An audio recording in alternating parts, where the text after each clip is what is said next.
परिचय।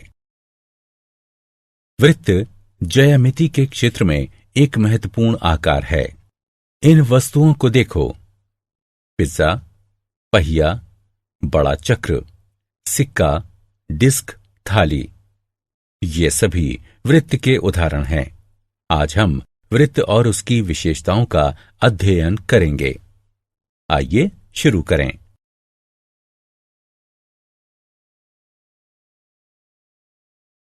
उद्देश्य। इस पाठ के अंत में आप निम्न करने में सक्षम हो जाएंगे: वृत्त के केंद्र और त्रिज्या को परिभाषित करना, वृत्त के अभियंतर और बहिर्भाग को जानना, वृत्त की जीवा और व्यास को जानना, दीर्घ चाप और लघु चाप का वर्णन करना, वृत्त की परिधि को परिभाषित करना, वृत्तखंड और त्रिज्यखंड में विभेद करना, जीवा द्वारा एक बिंदु पर अंतरित कोण का वर्णन करना, केंद्र से जीवा पर लंब खींचना, बराबर जीवाओं और केंद्र से उनकी दूरी को समझना, वृत्त के चाप द्वारा अंतरित कोण का वर्णन करना, चक्रीय चतुर्भुज का वर्णन करना। परिभाषा। इस वृत्त को देखिए। अब वृत्त में इस बिंदु को देखिए। यह एक निश्चित बिंदु है और इसे वृत्त का केंद्र कहते हैं। इस बिंदु से हम त्रिज्या बना सकते हैं। वृत्त के केंद्र को वृत्त के किसी बिंदु से मिलाने वाली रेखा वृत्त की त्रिज्या होती है। इस आकृति में OP त्रिज्या है। अब इस घड़ी को देखिए। यह आकार में गोल है, या हम कह सकते हैं कि यह आकार में वृत्ताकार है।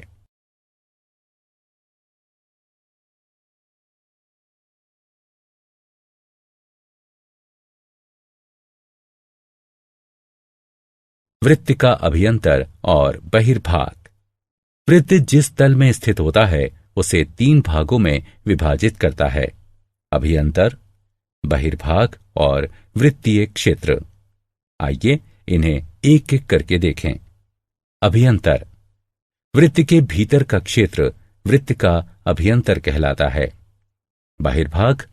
वृत्त के बाहर का क्षेत्र वृत्त का बहिर्भाग कहलाता है। वृत्तीय क्षेत्र। वृत्त और इसका अभियंतर क्षेत्र से मिलकर वृत्तीय क्षेत्र बनता है। जीवा और व्यास। यदि आप वृत्त पर कोई 2 बिंदु P और Q लें और उन्हें मिला दें तो रेखाखंड PQ को वृत्त की जीवा कहते हैं। जो जीवा वृत्त के केंद्र से होकर जाती है उसे वृत्त का व्यास कहते हैं। वृत्त की सबसे बड़ी जीवा उसका व्यास कहलाती है। व्यास वृत्त की सबसे लंबी जीवा होती है और त्रिज्या के 2 गुने के बराबर होती है। यहां हम देख सकते हैं कि AP एक व्यास है। दीर्घ चाप और लघु चाप। इस आकृति को देखिए। यह एक चाप है। एक चाप वृत्त का भाग होता है, या हम कह सकते हैं कि वृत्त के 2 बिंदुओं के बीच का टुकड़ा चाप होता है। चाप 2 तरह के होते हैं: दीर्घ चाप और लघु चाप। लंबा वाला दीर्घ चाप कहलाता है। यहां AQB एक दीर्घ चाप है, और छोटा वाला लघु चाप कहलाता है। AB लघु चाप है। चाप को इस चिन्ह से प्रदर्शित किया जाता है।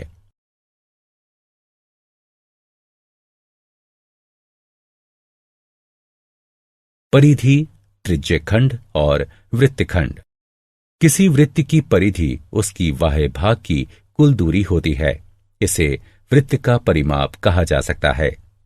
वृत्त के 2 मुख्य खंड होते हैं: पिज्जा खंड और वो खंड जो किसी जीवा से बना हो।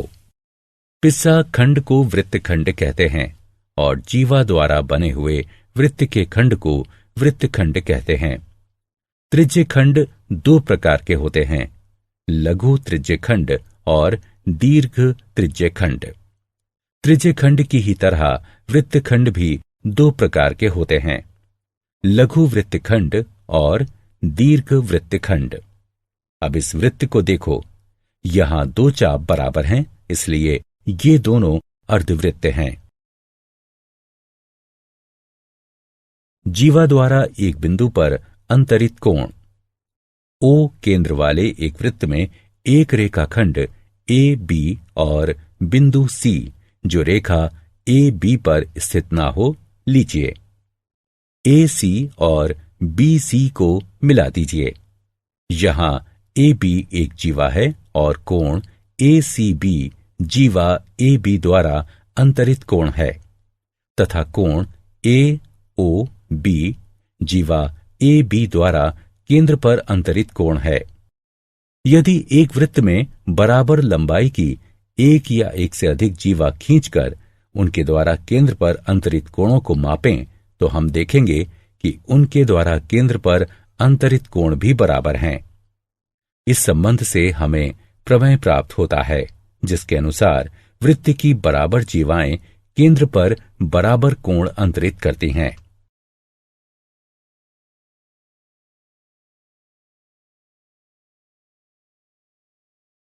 प्रमेय। आइए इस प्रमेय को सिद्ध करें।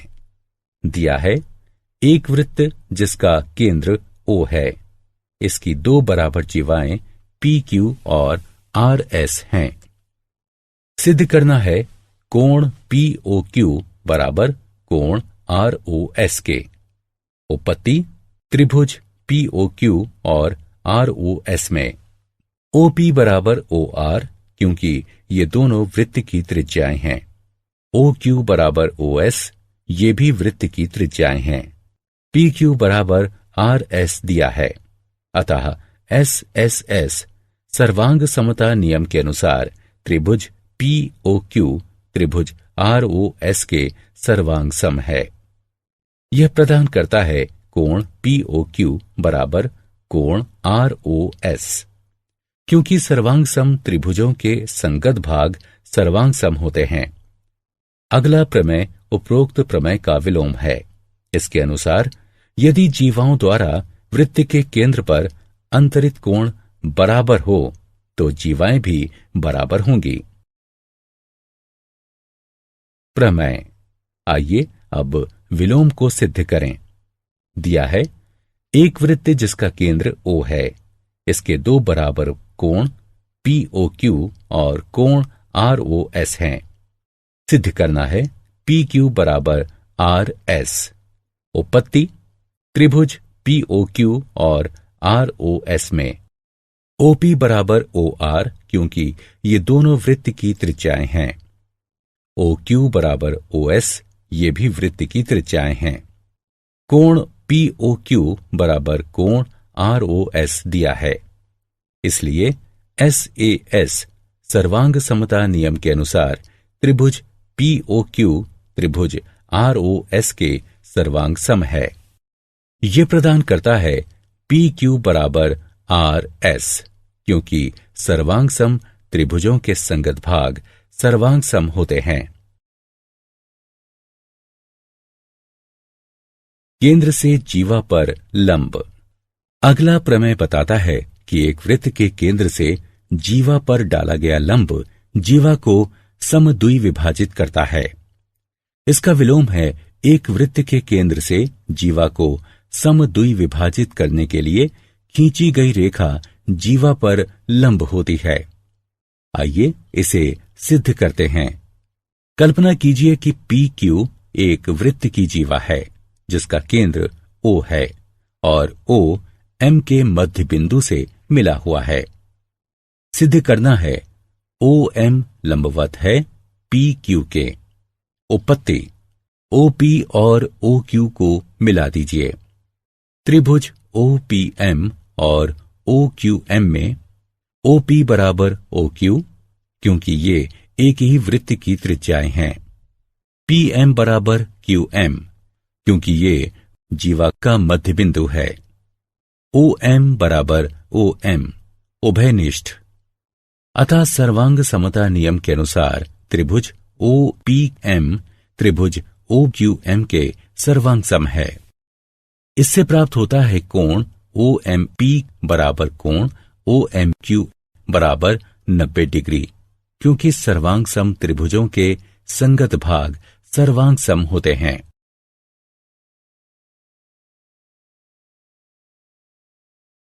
प्रमेय। यदि हमारे पास 3 असरेखी बिंदु हैं तो इस प्रमेय के अनुसार 3 दिए हुए असरेखी बिंदुओं से होकर जाने वाला एक और केवल एक वृत्त है। रेखा पर लंब। यदि हम पी क्यू और इसके बाहर एक बिंदु आर लेते हैं, हम जानते हैं कि रेखा पर अपरिमित संख्या में बिंदु जैसे P1, P2, M, P3 और P4 होते हैं। इन बिंदुओं को बिंदु R से मिला दीजिए। हम देख सकते हैं कि RM PQ पर लंबवत है, फिर PQ की R से दूरी RM है।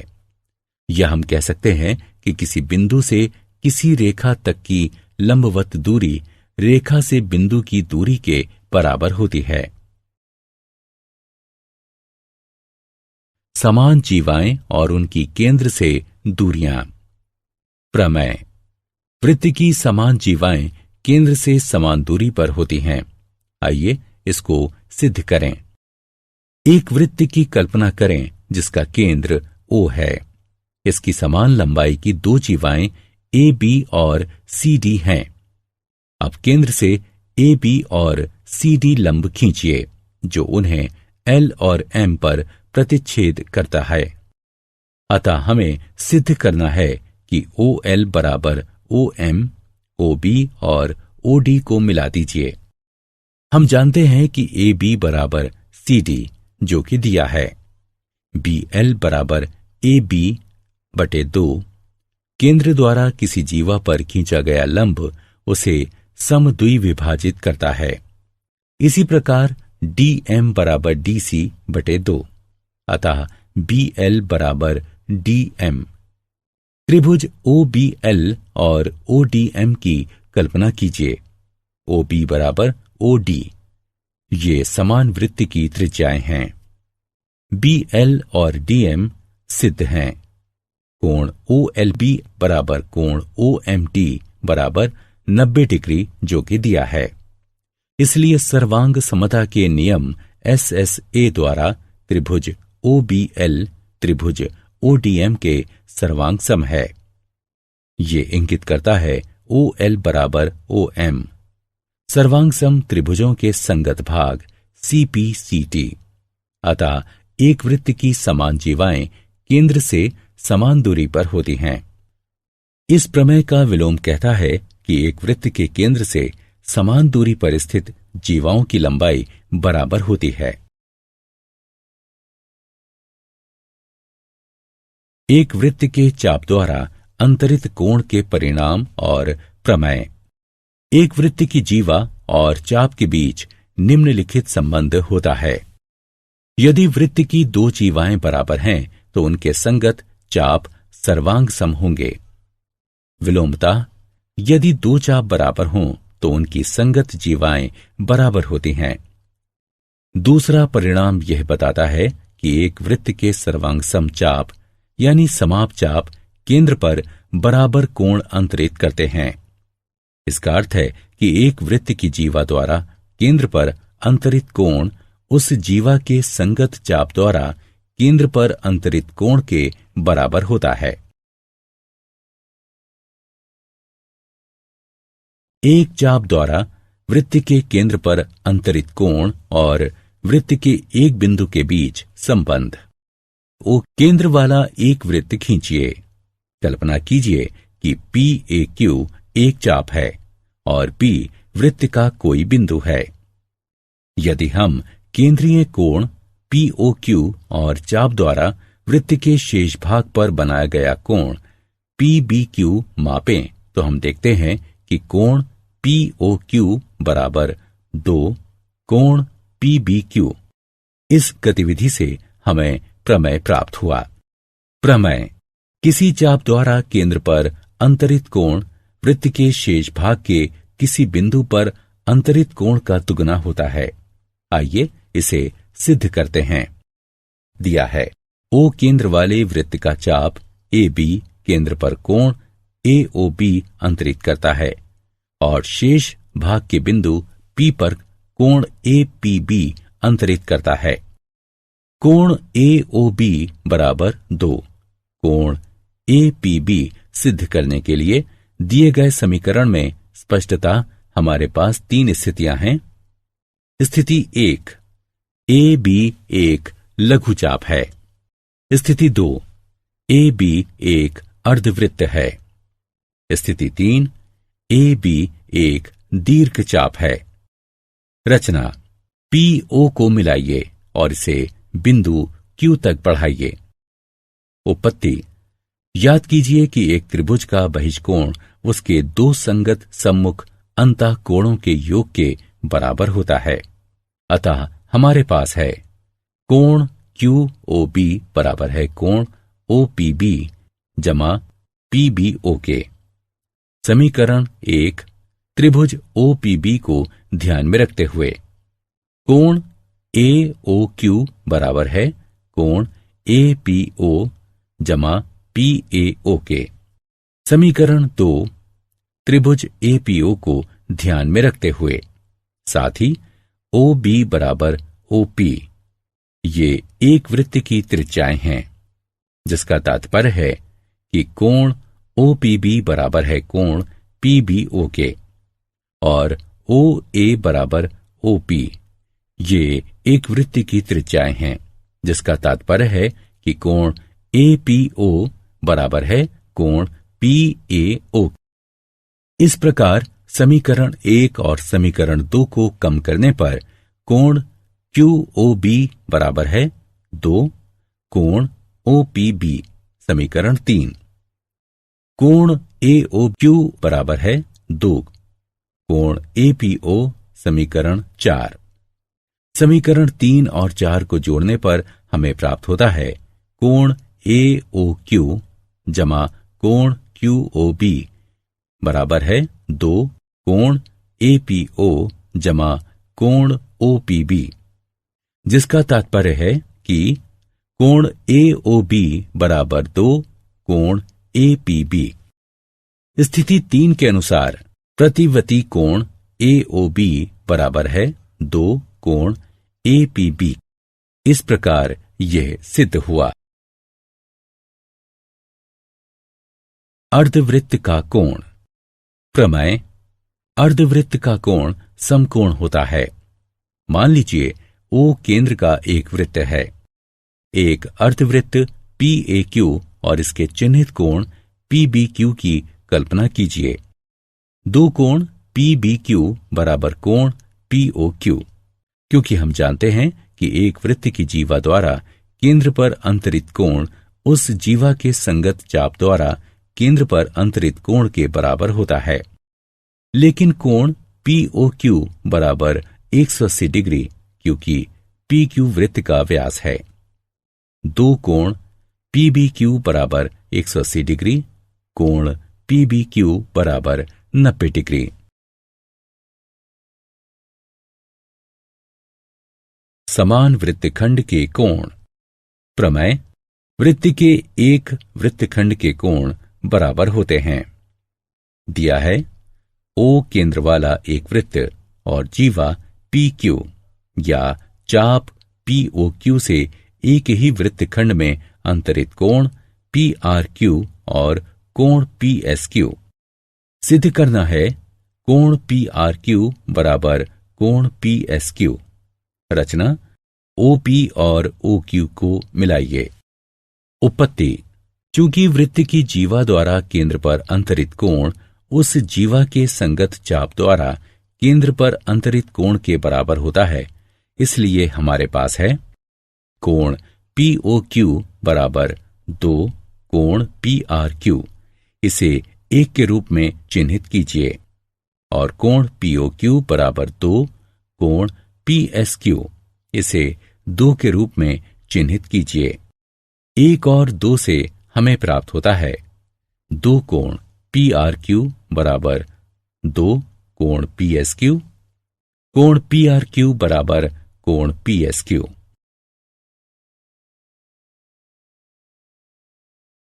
चक्रीय चतुर्भुज। यदि किसी चतुर्भुज के चारों शीर्षों से होकर जाने वाला एक वृत्त हो तो उसे चक्रीय चतुर्भुज कहते हैं। इस आकृति में PQRS एक चक्रीय चतुर्भुज है। प्रमेय: चक्रीय चतुर्भुज के सम्मुख कोणों के प्रत्येक युग्म का योग 180 डिग्री होता है। दिया है एक चक्रीय चतुर्भुज ABCD। सिद्ध करना है कोण BAD जमा कोण BCD बराबर कोण ABC जमा कोण ADC बराबर 180 डिग्री। रचना: AC और DB खींचिए। उपपत्ति: कोण ACB बराबर कोण ADB और कोण BAC बराबर कोण BDC। क्योंकि ये एक ही वृत्तखंड के कोण हैं, इसलिए कोण ACB जमा कोण BAC बराबर कोण ADB जमा कोण BDC बराबर कोण ADC। कोण ABC को दोनों सिरों पर जोड़ने से हमें प्राप्त होता है कोण ACB जमा कोण BAC जमा कोण ABC बराबर कोण ADC जमा कोण ABC।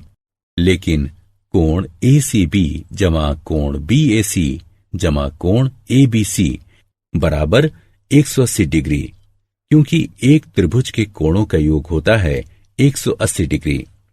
इसलिए कोण ADC जमा कोण ABC बराबर 180 डिग्री। इसलिए कोण BAD जमा कोण BCD बराबर 360 डिग्री घटा कोण ADC जमा कोण ABC बराबर 180 डिग्री। इस प्रकार यह सिद्ध हुआ।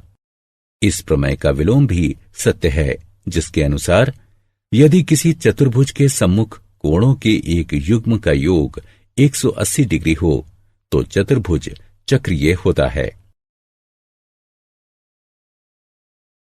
क्या आप जानते हैं, वृत्त केवल एक पक्षीय आकार वाला क्षेत्र होता है। एक सीधी रेखा अपरिमित क्षेत्र वाला एक वृत्त होती है। वृत्त में कोई कोण नहीं होता। एक वृत्त में सममिति रेखाओं की अपरिमित संख्या होती है। सारांश: आइए हमने जो कुछ सीखा है उसे संक्षेप में दोहराएं। एक वृत्त किसी तल के उन सभी बिंदुओं का समूह होता है जो तल के एक स्थिर बिंदु से समान दूरी पर हों। एक वृत्त की बराबर जीवाएं केंद्र पर बराबर कोण अंतरित करती हैं। यदि किसी वृत्त की दो जीवाएं केंद्र पर बराबर कोण अंतरित करें तो जीवाएं बराबर होती हैं। किसी वृत्त के केंद्र से किसी जीवा पर डाला गया लंब उसे समद्विभाजित करता है। केंद्र से होकर जाने वाली और किसी जीवा को समद्विभाजित करने वाली रेखा जीवा पर लंब होती है। एक वृत्त के केंद्र से समान दूरी पर स्थित जीवाएं बराबर होती हैं। एक वृत्त के केंद्र से समान दूरी पर स्थित चाप बराबर होते हैं। 3 असरेखीय बिंदुओं से जाने वाला एक और केवल एक वृत्त होता है। किसी वृत्त के सर्वांग समचाप केंद्र पर बराबर कोण अंतरित करते हैं। किसी चाप द्वारा केंद्र पर अंतरित कोण उसके द्वारा वृत्त के शेष भाग के किसी बिंदु पर अंतरित कोण का दुगना होता है। एक वृत्तखंड में बने कोण बराबर होते हैं। अर्धवृत्त का कोण समकोण होता है। चक्रीय चतुर्भुज के सम्मुख कोणों के प्रत्येक युग्म का योग 180 डिग्री होता है। यदि किसी चतुर्भुज के सम्मुख कोणों के किसी एक युग्म का योग 180 डिग्री हो तो चतुर्भुज चक्रीय होता है।